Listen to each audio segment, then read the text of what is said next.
Baiklah, Assalamualaikum warahmatullahi wabarakatuh.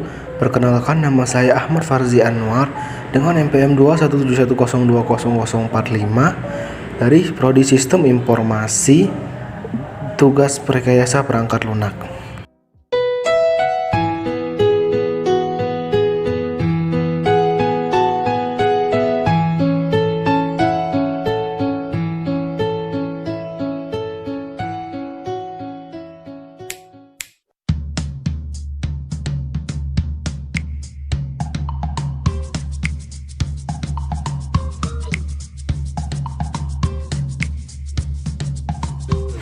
Baiklah, di sini saya akan menjelaskan tentang materi pengertian perangkat lunak dan analisis sistem.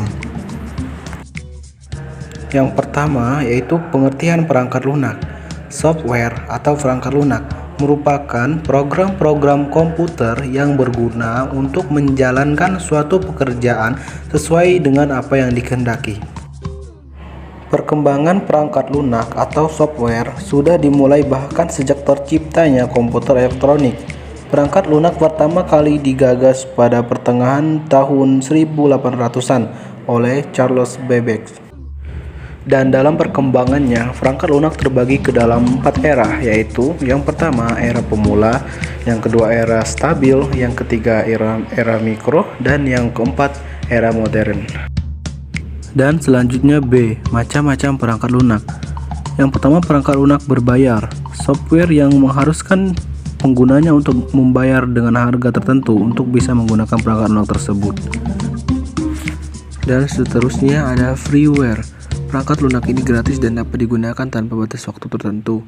Dan ada juga free software. Penggunanya harus membeli perangkat lunak ini terlebih dahulu. Setelah itu pengguna bebas untuk melakukan penggandaan, modifikasi, hingga distribusi. Dan ada shareware. Perangkat lunak yang dibagikan secara gratis untuk keperluan tertentu. Ada juga malware. Perangkat lunak ini dianggap sebagai perusak, sehingga bisa berbahaya jika disalahgunakan. Baiklah, selanjutnya ada open source software. Perangkat lunak yang bersifat terbuka, sehingga kode sumbernya dapat dipelajari, dimodifikasi, ditingkatkan, dan disebarluaskan. Dan yang terakhir ada firmware. Perangkat lunak penyimpanan yang hanya dapat dibaca atau memori read only. Baiklah, jadi kesimpulan dari rekayasa perangkat lunak atau software engineering adalah bidang yang berhubungan dengan perancangan, penerapan, dan modifikasi perangkat lunak yang bertujuan untuk meningkatkan kualitas, kegunaan, pemeliharaan, dan kecepatan pembuatannya. Selanjutnya saya akan menjelaskan tentang analisis sistem. Pengertian analisis sistem. Analisis sistem dapat didefinisikan sebagai penguraian dari suatu sistem informasi yang utuh ke dalam bagian-bagian komponennya dengan maksud untuk mengidentifikasikan dan mengevaluasi permasalahan-permasalahan, kesempatan-kesempatan, hambatan-hambatan yang terjadi, dan kebutuhan-kebutuhan yang diharapkan sehingga dapat diusulkan perbaikan-perbaikan. Dan selanjutnya B, langkah-langkah dalam analisis sistem. Langkah-langkah di dalam tahap analisis sistem hampir sama dengan langkah-langkah yang dilakukan dalam mendefinisikan proyek-proyek sistem yang akan dikembangkan di tahap perencanaan sistem. Di dalam tahap analisis sistem, terdapat langkah-langkah dasar yang harus dilakukan oleh analisis sistem, yaitu sebagai berikut. Yang pertama, identify, yaitu mengidentifikasi masalah. Yang kedua, understand, yaitu memahami kerja dari sistem yang ada. Berikutnya C, desain sistem. Desain sistem dapat didefinisikan sebagai tahap setelah analisis dari siklus pengembangan sistem, pendefinisian dari kebutuhan-kebutuhan fungsional, dan persiapan untuk rancang, bangun implementasi, menggambarkan bagaimana suatu sistem dibentuk. Baiklah, 1. Pengertian desain sistem menurut para ahli. Menurut John Borch dan Gary Grudniski dalam buku Analisa dan Desain Sistem Informasi Pendekatan Terstruktur adalah desain sistem dapat didefinisikan sebagai penggambaran dan pembuatan sketsa atau pengaturan dari beberapa elemen yang terpisah ke dalam satu kesatuan yang utuh dan berfungsi. Yang kedua, tujuan desain sistem.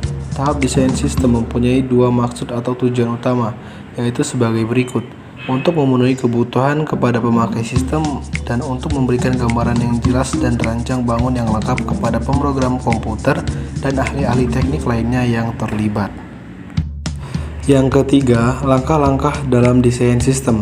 Yang pertama, tahap perencanaan, dan yang kedua, mendefinisikan masalah, sistem yang berjalan dan sistem yang diusulkan. Yang ketiga, menentukan tujuan sistem, dan yang keempat, mengidentifikasi kendala sistem, dan yang kelima, membuat studi kelayakan atau telos. Yang terakhir, keputusan ditolak atau diterima. Yang keempat, ada tahap analisis. Yang pertama, membuat struktur organisasi. Yang kedua, mendefinisikan kebutuhan informasi, dan yang terakhir, mendefinisikan kriteria kinerja sistem. Yang kelima, tahap desain. 1. Menyiapkan rancangan. 2. Membuat konteks diagram. 3. Membuat DFD. 4. Membuat IOFC. 5. Membuat IRD. 6. Merancang kamus data. 7. Membuat flowchart. Yang keenam, tahap penerapan. Yang pertama, menyiapkan hardware dan software. Yang kedua, implementasi pemrograman. Yang keempat, testing. Dan yang terakhir, cutover. Dan yang terakhir ada tahap penggunaan. 1. Audit sistem. 2. Memelihara sistem.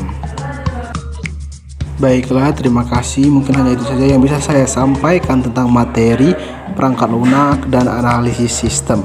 Apabila di video ini ada kesalahan dan kekurangan, saya minta maaf, dan kepada Allah saya mohon ampun. Wabillahi taufiq wal hidayah. Wassalamualaikum warahmatullahi wabarakatuh.